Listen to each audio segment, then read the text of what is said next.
Hold on. It's large? Yes. Okay, very good. Thank you.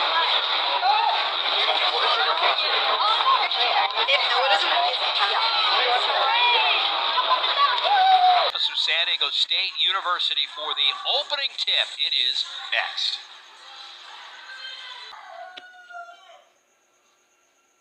Between games we'll have on the Aztecs as they host a 4-4 Pacific Tigers team.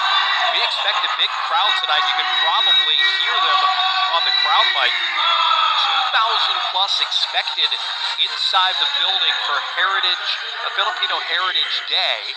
And this will be the largest non-field trip crowd that we have ever had at BINUHAT Arena for Aztec women's basketball.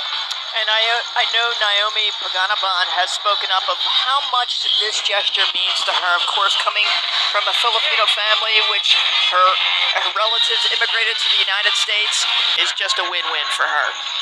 First ever Filipino Heritage game.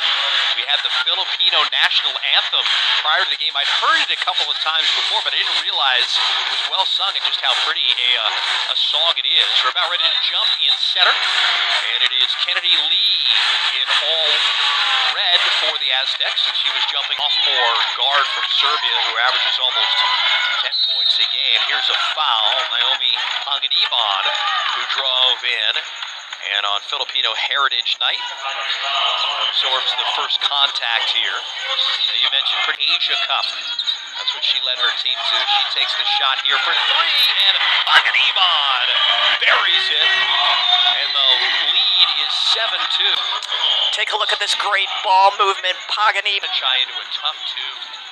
Here's Panganiban. Cross court.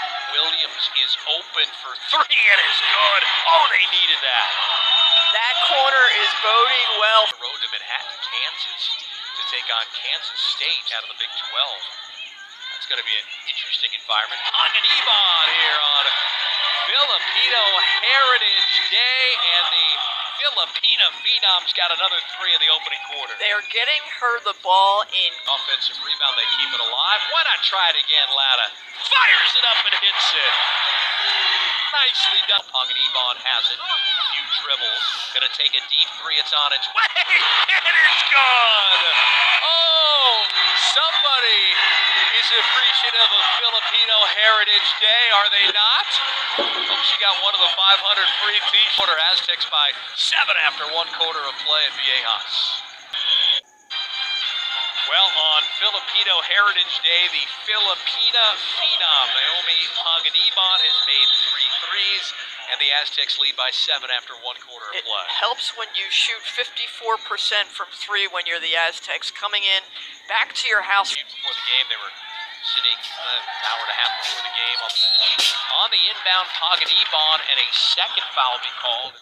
Davis is pretty close to getting teed up right here. He is, and we saw the officials say that's a night game. He wants it tighter. And against the Aztecs, sometimes it's got to just balance out. Here's Panganiban, and she's got 10 points now to lead all scores.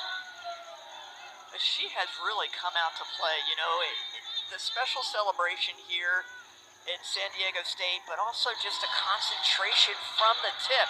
She's been locked in. Nia James and Elizabeth Elliott, they accounted for 53% of the team scoring, so Pacific trying to find the go-to. Kennedy Lee!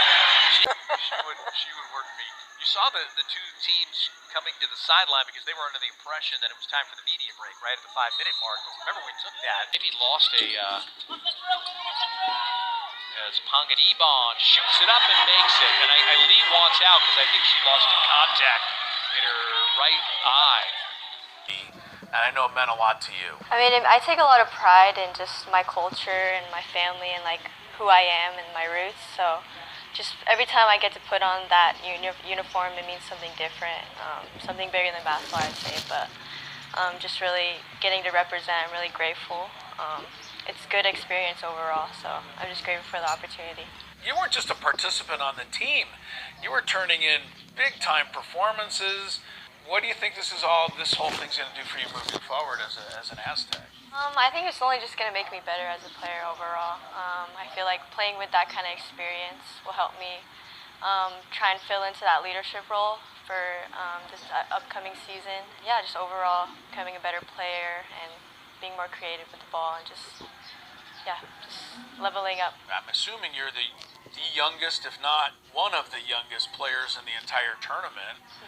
How did you feel? Was it hard not to be intimidated? Were you able to acclimate yourself to playing with kids that have more experience like that? I was the youngest on my team, but I don't think I was the youngest in the tournament. But I think really what helped me was San Diego State and the season that we had before. Not playing, I guess, like a freshman, but just like trying my best to just do what I usually do and just play basketball the way I usually do. So they're always really welcoming over there too, and I've grown up with a lot of those players too. Was there any moments in some of the games where maybe against a certain opponent or something you felt like it was my welcome to the tournament moment where maybe you got a little elbow here, a little something there? For sure. I think FIBA, they're much more like lenient with the fouls and stuff like that. And our first game was Australia, and yeah, that was a culture shock for us. But yeah, that was a tough game for us. The future of that for you, is this now something that like there's no way you're going to miss this stuff going forward? Yeah, I want to try and participate as much as I can. When they call me, I want to go, as long as it doesn't conflict with our season and stuff like that. But I always want to go as much as possible. So you guys won enough games to qualify for the next level, and that was exciting, right? Tell us what that was about. Yeah, that meant a lot for us and our team.